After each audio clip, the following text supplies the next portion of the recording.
Hi. Hello good people, what's up? এত wonderful place, শত শত ভিজিটর, নিউ ডিশেস, ভালো হোটেল পেয়ে আমার অবস্থা সত্যি মেসমারাইজিং।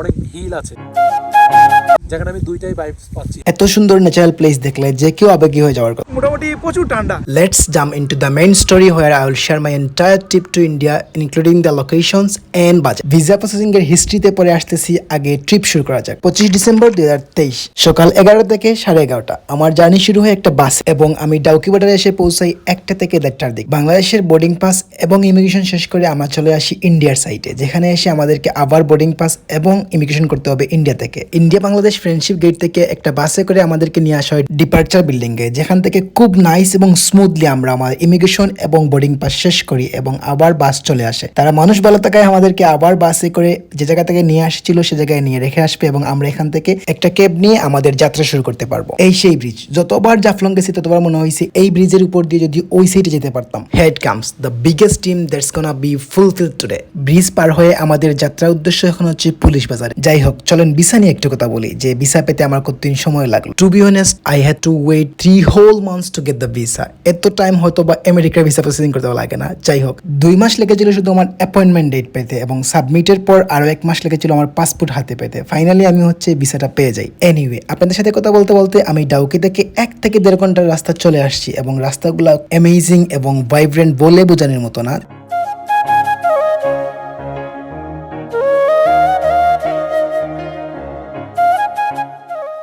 সো গাইস, ফাইনালি অনেকটা রাস্তা দেখানোর পর আপনাকে নিয়ে আসছে এইখানে। আমাদের জার্নিটা শুরু হয়েছিল অলমোস্ট 9টা-10টার দিকে। ভিউগুলো অনেক সুন্দর, জোস জোস ভিউ। আমার সাথে আছে আলী। আলী, সে হ্যালো। হাই। আমরা আসছিলাম এখানে যে ভাবছিলাম যে তেমন একটা ঠান্ডা পড়বে না, এসে দেখতেছি যে মোটামুটি প্রচুর ঠান্ডা। ভিউগুলো অনেক সুন্দর, ভিউগুলো অনেক সুন্দর। আমাদের সাথে আরেকজন ভাই আছেন, অসীম ভাইয়া। কি অবস্থা আপনার? আসসালামু আলাইকুম ভাই। প্রথমেই আমি অনেক থ্যাংক ইউ দিব সারোয়ার ভাই এবং রাফি ভাইকে, ওনাদের ব্লকে আমাকে অ্যাড করার জন্য। এবং অনেক ভালো লাগতেছে, বিশেষ করে এখানে অনেক কোল্ড এবং অনেক হিল আছে যেখানে আমি দুইটাই ভাইবস পাচ্ছি। হ্যাঁ, মাঝপথে নেমে অনেকটা সময় রেস্ট নেওয়ার পর ছবি তোলার পর আমরা আবার যাত্রা শুরু করি এবং আমরা এসে পৌঁছাই পুলিশ বাজারে। এসেই আমাদের খিদা লেগে যায়, তাই আমরা ট্রাই করি কোনো কিছু খাওয়ার জন্য। যেহেতু হেভি কোনো কিছু খাওয়া হয় নাই রাস্তায়, তাই আমরা খাবার দাবার শেষ করে ঘুরতে বের হই। Here you go, welcome to a big travel. Remember, as I mention earlier, আজকে 25 ডিসেম্বর আর আজকে হচ্ছে ক্রিসমাস ডে। এজন্য পুলিশ বাজার এত বেশি ভিজিটর, এটা বলে বোঝানোর মতো না। যেহেতু ক্রিসমাস সেলিব্রেশন তাদের এই পুলিশ বাজারেই হয়, তাই আশেপাশে থেকে অনেক লোকালরা এসেছে এখানে। এত ভিড়ের মাঝে নিজেকে হারিয়ে যাওয়ার মতো অবস্থা, যেদিকে তাকাচ্ছি শুধু মানুষ আর মানুষ এবং এত বেশি ভিজিটর বলে বোঝানোর মতো না। ভিজিটররা অনেক বেশি থাকায় হোটেল পেতে অনেক বেশি সমস্যা হচ্ছিল। হ্যালো গাইস, তো এখানে এসে আমরা জাস্ট পাজল হয়ে গেছি। ইয়েপ, অ্যাবসলিউটলি ট্রু। এবং আমরা এই পাজল থেকে বের হতে we came up with a great solution যে আমরা এখানে আজকে থাকবো না, আমরা চলে যাব গুয়াহাটি। যেহেতু আমাদের ট্রাভেল লিস্টে গুয়াহাটি ছিল, তাই চিন্তা করলাম যে আগে গুয়াহাটিতে 2-3 দিন থেকে তারপর ব্যাক করবো আমরা পুলিশ বাজারে। সো যেই কথা সেই কাজ। তখন রাত বাজে 11 থেকে 11:30 এবং আমরা সমূহ করে রওনা দেই গুয়াহাটির দিকে। রাতের সেই অন্ধকারে উঁচু উঁচু পাহাড় থেকে নিচের সেই লাইটগুলো দেখে দেখে আমরা এনজয় করে করে শুরু করলাম আমাদের জার্নি।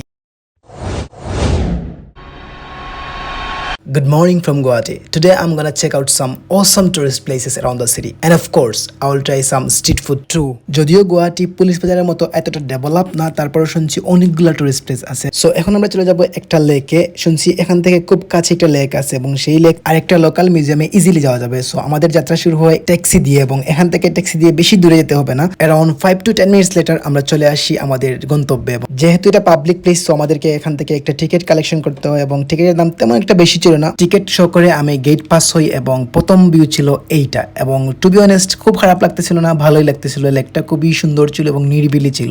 লেকটা ছিল মোটামুটি অনেক বড়। এক সাইড থেকে দাঁড়িয়ে অন্য সাইড দেখাটা খুবই সুন্দর ছিল। নিস্তব্ধ পানি, মৃদু হাওয়া এবং আশেপাশের ফুলগুলা ছিল একদম টপ নচ। হেঁটে হেঁটে চারিপাশ এক্সপ্লোর করি। তো গাইস, ফাইনালি আমরা এই পার্কে আসছি। পার্কে আসার পর আমরা যেরকম কনসেপ্ট ছিল যে হচ্ছে যেভাবে সুন্দর হবে, বাট এত সুন্দর না। এটা হচ্ছে কাপলদের জন্য ভালো, কাপলরা আসে এখানে টাইম স্পেন্ড করে, নাইস মুভমেন্ট কাটায়। বাট আমরা আসছি হতে ফ্রেন্ডলি, তো আমরা এখানে বেশি সময় থাকবো না। আমরা বের হয়ে সামনে একটা মিউজিয়াম আছে, তো আমরা মিউজিয়ামে চলে যাবো। আশা করি ওইখানে ভালো লাগবে। এখানে ঘুরছি, এত বেশি ঘুরার কিছু নাই, একটা লেক মাত্র আর কয়েকটা সিট।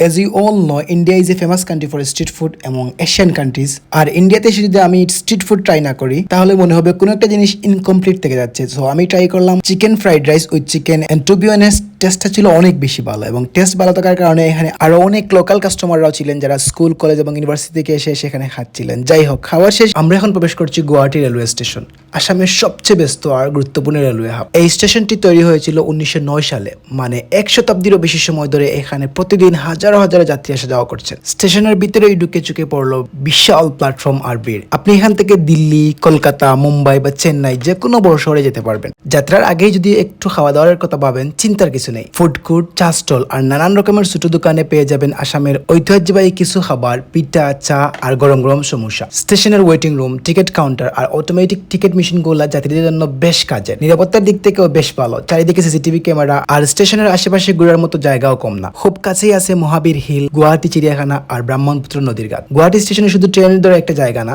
এটা যেন পুরো উত্তরবঙ্গের ভারতের একটা লাইফ লাইন। অনেক সময় ছিলাম এই রেল স্টেশনে এবং দেখলাম মানুষের ডাইভার্সিটি। এখানে বসলে দেখা যায় যে বিভিন্ন ধরনের মানুষ এখানে আসছে এবং এক একজন এক এক ট্রেন ধরে ভিন্ন ভিন্ন ডেস্টিনেশনে চলে যাচ্ছেন। ব্যস্ত শহরে সবাই ব্যস্ত, সবাই ছুটে চলছেন এক প্লেস থেকে অন্য প্লেসে, কেউ বা ঘুরতে অথবা কেউ বা খুব জরুরি কাজে।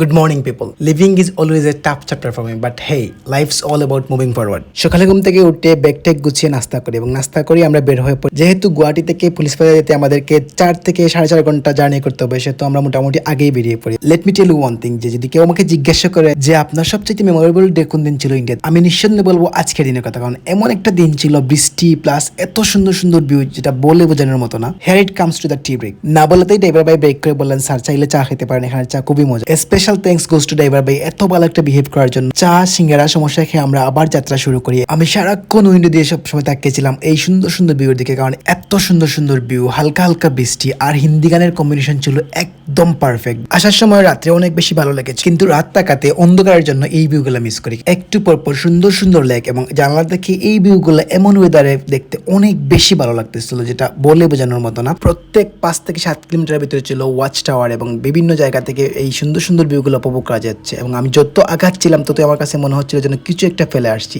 এত সুন্দর সুন্দর ভিউ ফেলে আসতে অবশ্যই ভালো লাগতেছিল না, আমার কাছে মনে হচ্ছিল চুপ মুজলি এই ভিউগুলো মিস করে ফেলবো। তাই সম্পূর্ণ সময় আমি ছিলাম একদম অ্যাক্টিভ। ভিউগুলো উপভোগ করতে করতে আমি চলে আসি পুলিশ বাজারে। আর এটা হচ্ছে আমাদের পুলিশ বাজারের সেই হোটেল যেটা হচ্ছে অসীম ভাইয়া সকালে এসে রাখছে। এত লং জার্নি করে এসে নিজেকে একটু টায়ার্ড মনে হচ্ছে, তাই ফ্রেশ হয়ে অনেক সময় রেস্ট নিই এবং রেস্ট নেওয়ার পরেই হচ্ছে আমাদের আর একটা প্ল্যান থাকে, রাতে বের হয়ে ডিনার করবো এবং আশেপাশে থেকে কোনো কিছু কেনার ট্রাই করবো। পুলিশ বাজার যেহেতু একটা টুরিস্ট প্লেস এবং এখানে ছিল সব কিছু অ্যাভেলেবল এবং সব জিনিসগুলো ছিল একদম মানে অ্যাফোর্ডেবল প্রাইসে। স্ট্রিট মার্কেটে কিংবা শপে ছিল ভালো ভালো কালেকশন। অনেকটা প্লেস চেক আউট করার পর আমি একটা প্লেসে ঢুকি এবং এখানে সবকিছু হচ্ছে আমার ভালো লাগে। কাপড় থেকে নিয়ে বা আদার যে সেক্টরস গুলো ছিল সবকিছু ছিল একবার ওয়াইডলি অ্যাভেলেবল, বাজেট ফ্রেন্ডলি হয় এবং সব প্রোডাক্ট পাওয়ায় অনেক মানুষ এখানে আসে এবং সবগুলা সুভিনিয়র কেনার ট্রাই করে, যেহেতু এখানে তারা হচ্ছে সবকিছু খুবই চিপ রেটে দিয়ে দেয়। আমি অনেকটা মার্কেট করার পর এখান থেকে বেরিয়ে আসি এবং আসার পর এই ছিল অবস্থা। রাত তখন ছিল 10টা থেকে 10:30। মার্কেট শেষ করে চিন্তা করলাম যে খাবার দাওয়া শেষ করে পড়লে, যেহেতু অনেক লং জার্নি করে এসেছি, অনেক সময় খোঁজ করে বের করলাম একটা রেস্টুরেন্ট যেটা হচ্ছে মুসলিম রেস্টুরেন্ট। আর এই রেস্টুরেন্টের খাবার ছিল একদম টপ নচ। ইন্ডিয়াতে আসার পরে এই প্রথম বাঙালি খাবার মন মতো খেলাম।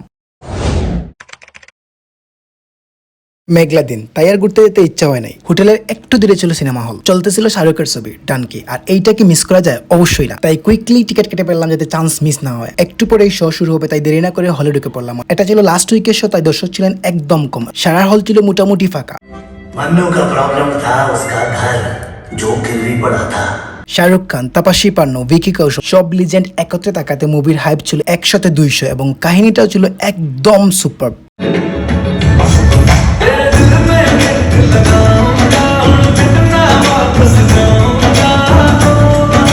মেয়ে তো গায়া স্টোরি এবং অ্যাক্টিং এর যে কম্বিনেশন সেটা ছিল একদম টপ নচ, বলে বোঝানোর মতো না। এবং এই মুভিটা একদম আমি ফার্স্ট টু লাস্ট এনজয় করতেছিলাম, কারণ এই স্টোরির কারণে। এক পথে একই স্বপ্নে যাত্রা শুরু হয় এবং সেখান থেকে আত্মবিশ্বাস গড়ে ওঠে, কিন্তু decision has been change and destination too. এক বুক অভিমান নিয়ে শাহরুখের শুরু হয় এখান থেকে যাত্রা। এখন থেকে দুইজনের দুই পৃথিবী, দুই গন্তব্য। We can't keep anyone we really want. The actual decision is up to destiny. We just harbor a hope and try our best. But who knows what will happen next?